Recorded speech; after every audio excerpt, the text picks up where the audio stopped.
Good morning, guys.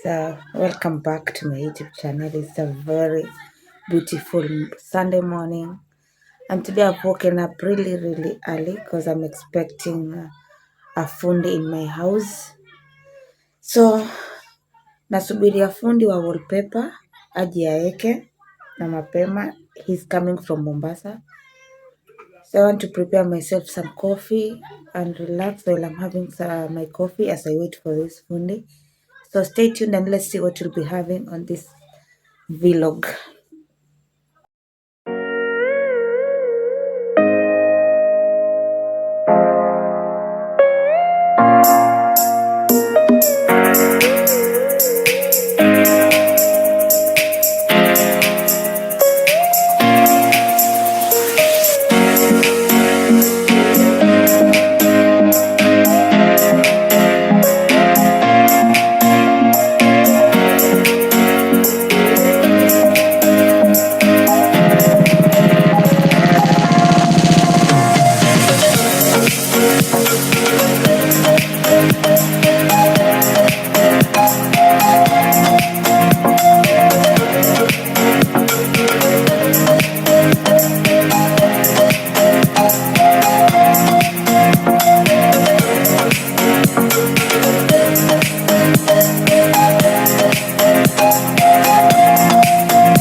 So guys, the wallpaper is done. The guy did a perfect job and I love it. Thank you so much for watching. See you again in my next video.